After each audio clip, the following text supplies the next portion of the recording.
The sky was already scarlet red and streaked with broad bands of purple when Will stumbled back home, exhausted. Tossing his backpack onto the sofa, he pulled open the refrigerator and began building a sandwich. That last job of the day had been weird. The woman who hired him was even younger than he was, and had insisted on sitting around staring at him like a mournful cat as he cleaned up her apartment, making him extremely uncomfortable. At least she had given him a big tip and a 5-star rating, boosting his ranking on the Odd Jobs website which he had been using to find work.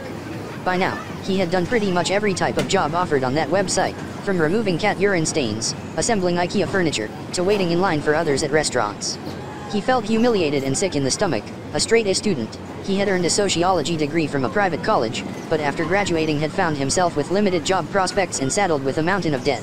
After several months of fruitless job searching, compounded by his stubborn refusal to relocate from the Midwest, he found his savings depleted, and in desperation had turned to odd jobs to meet his monthly interest payments. He kept this from Mum, of course.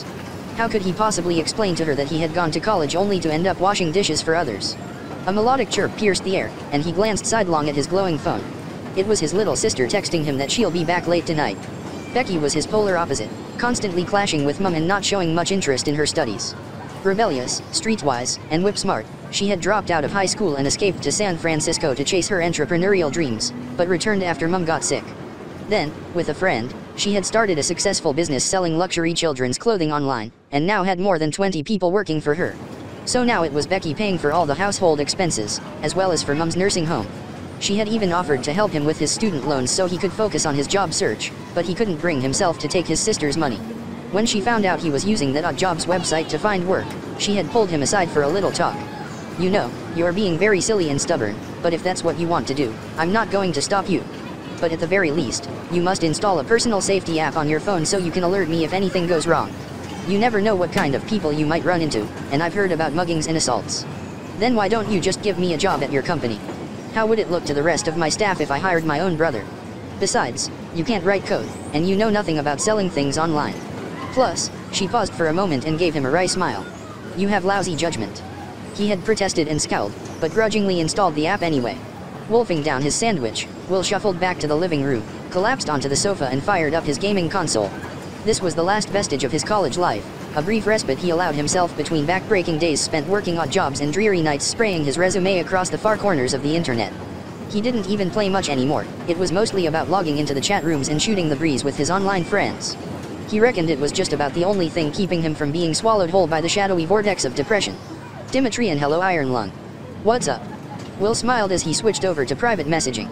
He knew Dimitrian very well. The guy was an exceptional player, and they had spent countless hours slaying monsters, raiding virtual fortresses and exchanging expletives. Iron Lung really exhausted from work. "You? Dimitri and I am coming to your city. Visiting family. You wanna meet up carrot. Will swallowed hard. He liked Dimitrian and was curious to know what he was like in person, but... Dimitrian, I know you get all freaked out about revealing who you really are. I do too. But I have an idea. Iron Lung. Dimitrian, we could meet as kids. And have a wild time at that roller coaster park near your place. Iron Lung, yeah right lol, smiley face. Dimitrian, I'm serious. We can use that age regression drug that wears off after a while. Iron Lung, but it's illegal. Dimitrian, I know where you can buy it online. Send you the link later. You in? Come on, it will be lots of fun carrot. Will sat back and took a deep breath. The last few months had been very rocky.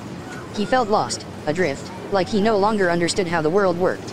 Secretly, he yearned to go back to those simpler times when all he needed to do was study hard, get A's at school, and Mum solved all his problems for him. Maybe he really did deserve a break from scrubbing toilets, walking dogs, and endlessly refreshing his resume. Surely a short vacation from reality won't hurt?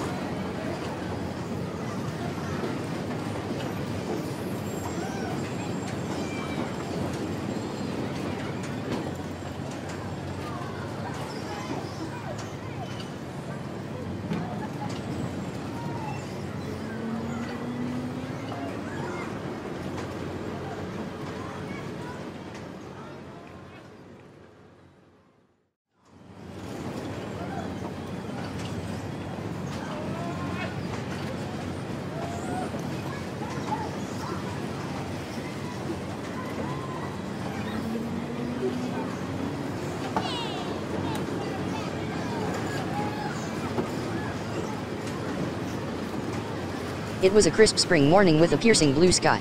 Will strolled away from the ticket counter, steam rising from his coffee cup. It was still early, but streams of people were already trickling into the park, which billed itself as the roller coaster capital of the universe. He made a beeline for a quiet restroom and locked himself into one of the stalls. Shaking with anticipation, he stripped off his North Face jacket, jeans and underwear and stuffed them into his backpack. Next, he pulled out what looked like a jumbo-sized band-aid, covered on one side with a matrix of micro-needles that would deliver the drug. Taking a deep breath, he peeled the liner off the patch, rolled up his left sleeve, and slapped it firmly against his upper arm. For a moment, nothing happened, then he felt a dull throb in his arm and his body went limp. There was a whooshing sensation, as if gusts of gale-force winds were swirling around and blasting him on all sides. His insides felt tight, like an intense case of butterflies in the stomach, but it wasn't painful at all, more like getting worked over by an excessively eager masseur. It was all over in a blink of an eye, and by the time he refocused on his surroundings, he found himself standing eye level with the latch on the door. Pulling his hands out of his drooping sleeves, he examined his delicate fingers with a keen fascination. Glancing down, he found his shirt hanging well beyond his knees, dangling over his wispy frame like a nightgown. Unable to resist, he raised it up and gawked at his prepubescent body. But soon, he began to feel a chill. Hurriedly, he pulled out the old outfit he had rummaged from the attic the night before and dressed himself. Belatedly realizing that his wallet and phone didn't fit into any of the pockets, he tossed them into his backpack along with his remaining adult clothing. As he emerged from the stall, he caught sight of a boy in the mirror staring back at him. Unruly dark hair framed a pale, cherubic face with a pair of twinkling eyes. He was wearing a fuzzy knit pullover with a space rocket on the front, rusty brown trousers and worn-out nylon sneakers. Will raised his hand and waved, and the boy dutifully waved back. Striding up to the mirror, he made a series of faces at himself until he broke out into fits of giggles. Whooping and laughing, he dashed outside, leapt over a bush, and then over a pair of benches, before sprinting with wild abandon to the ice cream parlor where he had agreed to meet his friend. He was busy peering through the glass counter at the ice cream flavors when he was tasered on both sides from behind. Spinning around, he found a chubby boy in a snappy white windbreaker with the collar turned up around his neck. "Hello," the boy greeted Will brightly, clasping his hands behind his back and rocking on his feet. Why, you're Asian," Will exclaimed with surprise. "Korean, actually. Not that a Midwestern hayseed like you could tell the difference," the boy teased as he dodged a punch. "So what's your name?" What's your name?" the boy repeated impatiently. "Do you really want me to call you Iron Lung all day?" Will hesitated for a moment. "Billy," he replied. It has been years since anyone had called him that. "I'm Jimmy," the boy reached out and shook Will's hand. "Nice to finally meet you. So what do you want to do?" "I think we should go on the slower rides first. If we start with the high-thrill rides right away, the others will be boring. After all, we have the whole day." And so they ambled over to one of the older coasters. But just as they were about to get on, the ride operator pulled Will aside and made him stand beside a vertical red line. "Sorry bud, but you need to be 54 inches tall to ride the coasters. Maybe next year," the operator smiled as he nudged Will gently but firmly towards the exit. "Bullocks, dude. Did you overdose?" Jimmy asked as they walked away. "No. I guess I forgot that I was smaller than other kids my age growing up." Will looked crestfallen. "Oh, don't be so grumpy. You can still ride the Ferris wheel. And the bumper cars." Jimmy's face creased into a toothy grin as he dodged another punch. "It's not funny. Look, you come with me. I have an idea." Jimmy dragged him over to the customer service pavilion where they approached an attendant. "Excuse me, can I get a height wristband please?" Jimmy asked with an innocent smile. "Sure, go stand over there." The attendant checked Jimmy's height and attached a lime green band onto his wrist. The boys then scooted over to a quiet corner, where Jimmy gingerly peeled off the band and handed it over to Will. "Put that on, and you won't be stopped for being too short," Jimmy announced with a satisfied tone. "Thanks. How did you?" "Oh, my mother used to get them for me when I was younger. Now, we've wasted enough time. Shall we go ride some coasters?" The next few hours flashed past in a blur of barrel rolls, raven dives, and multiple inversions as the boys submitted themselves to a series of metallic monsters with increasingly ominous names: Storm Chaser, Cannibal's Curse, Phobia Fear, Ultimate Delirium. After shrieking their heads off from the front row of a 100-foot near vertical drop, even Jimmy was looking a little green. "Oh, bullocks. My head hurts. Maybe we should break for lunch." "Excellent idea," Will agreed with relief as they wobbled unsteadily towards the food court. After getting their meals, they plunked down on a pair of metal chairs by the window. Still feeling queasy, Will had picked out a small salad. Jimmy, on the other hand, had piled his tray high with fried chicken, fries, onion rings and a candy bar long enough to be used as a weapon. "So how's life been after graduation?" Jimmy asked as he dipped his fries into his chocolate milkshake before stuffing them into his mouth. "I want to do something that helps others with their lives. Like community development." "Very cool. But what are you doing now?" Will shifted uneasily in his seat. "Well, it's been hard to find something full-time, so I've been helping a lot of people out with little things." "What little things?" "Like cleaning their homes, watching their pets, running some errands." Things like that. Will whimpered in a small voice. Oh bollocks. So you're a houseboy? I am not a houseboy. Will yelled, causing people to turn around and stare. Embarrassed by his lack of self-control, his face went a bright crimson and hot tears started welling in his eyes. Hey. It was just a joke, okay? I'm sorry. I'm really sorry. Jimmy said, startled by Will's outburst. They continued to eat in an awkward silence until Will felt a tap on his shoulder.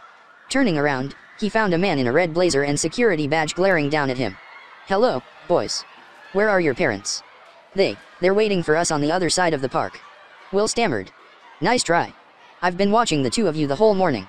You're in the park by yourselves. Shouldn't you be in school? We're visiting from another state. Yeah, right. He cocked his head.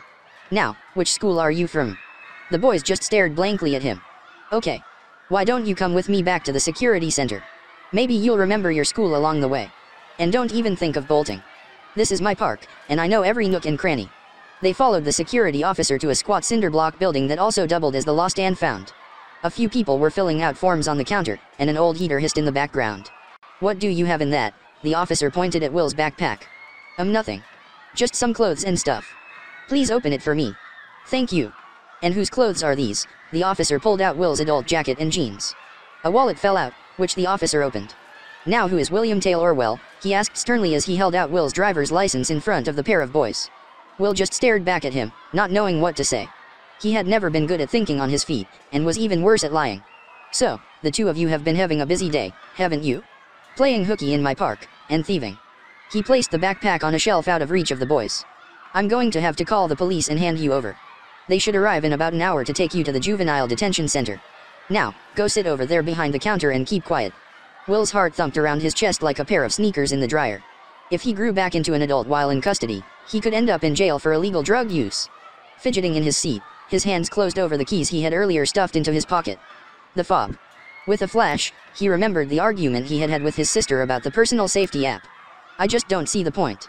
I mean, if someone draws a knife on me, am I supposed to pull out my phone, unlock the screen, launch the app and hit the emergency call button? He'll have his knife in my throat by then. That's why you buy the key fob too. So you can summon help with a single push of the button, she had replied with exasperation. But the fob costs $75. Look, I'll buy it for you, okay? Will reached into his pocket and pushed on the fob, praying for his sister to arrive before the police did. Knots of anxiety writhed in him as the minutes trickled by like treacle. His heart practically leapt into his throat each time someone walked into the building. After what felt like an eternity, Becky strode through the front door with a puzzled look on her face. She checked her phone again, and scanned the room several times. As she approached the counter, she caught sight of Will waving timidly to attract her attention. Her brows furrowed for a minute, then her face stiffened and she gave him a flinty glare. May I help you with something? The security officer rose to his feet. I've been looking all over for my nephew and his friend. Seems like you've been taking good care of them, she gestured behind the counter at the boys. Oh, he looked flustered, and then turned to pull Will's backpack off the shelf. I found them with this stolen. My brother's backpack. He's been looking all over for them too. I'm Becky Taylor Orwell. She pulled out her wallet and flashed her ID at the officer. But, I need to see some proof. I'm in a real hurry. She leaned over the counter and smiled like an innocent schoolgirl, causing the officer to nearly lose his balance. Scribbling down a number on a scrap of paper, she handed it over. Why don't you give me a call if you have any questions? Maybe, after you get off shift. She gave him a barely perceptible wink. Thanks. Wait. Hey. But by the time he recovered, she had already snatched the backpack, hustled the boys behind her and was out of the building in a whirl.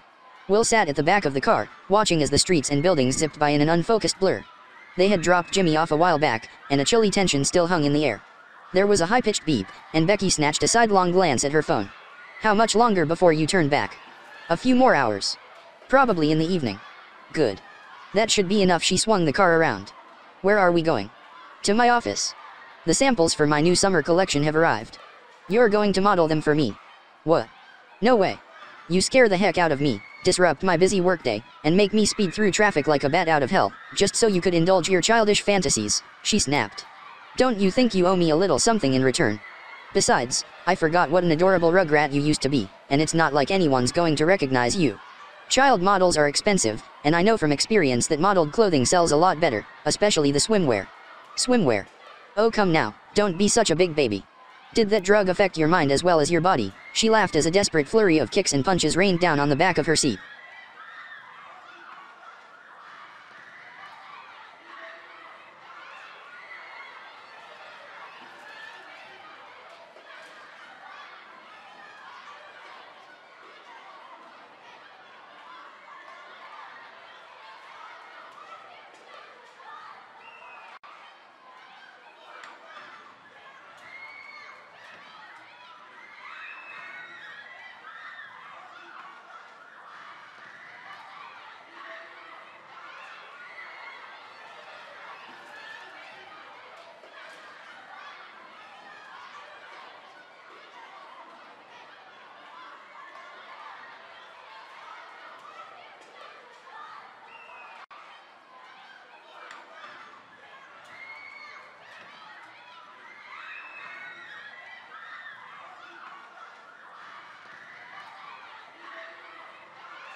The epilogue. The monotonic drone of the pilot's voice roused Will from his fitful sleep.